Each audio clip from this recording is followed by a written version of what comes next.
Өнөөдөр манай хөшөөний тема бурят хөлний тема уран зохиолсоо.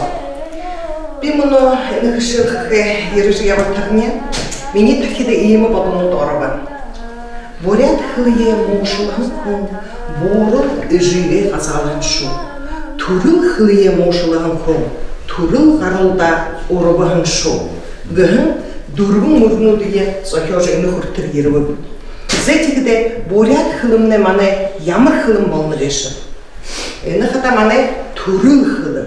Энэ хөлн дээр иживэ биднэрлэгтээ. Ихийн хүнтэй хамт шингэж манай тосоорхон төрөн хөлмнэ болно гэж. Тэгдэ мөн хаан шиг яваа төрөн хөлийг мартахгүй. Төрөн хөлийг магтаж, төрөн хөлийг дэлгэрүүлж явах ёртэвчээ. Зүгөө.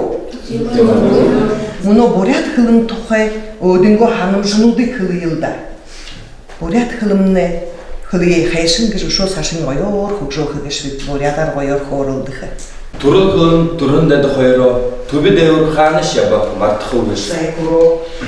Баягла ухамдал ариун тунгал басханы мехэрдэл орин наглай бурят хөлмнэ өртийн манандал унжигэн цагаанла ихэн алгандал энерхи дугаанла бурят хөлмнэ Орин хайхан бурят хөлөрэ орин ханар хөлөжө хориё оккар бала утхас аяга улам сыкныжы ургын ябыё Додолдагви. За нэг хүбрээд дуудуулаад өгч та байна.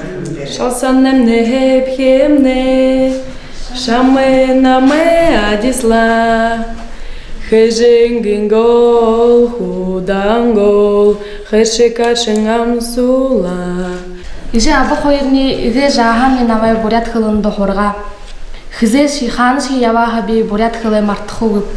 За мөн бурят хөлний тема манай энэ бурят уран зохиолчтой поэдуудыг шүргүүлсэн ямар харуулдаг нэг шиг гэж энэ тухай өнөөдрийн хөшөөнд хөвөлдөх.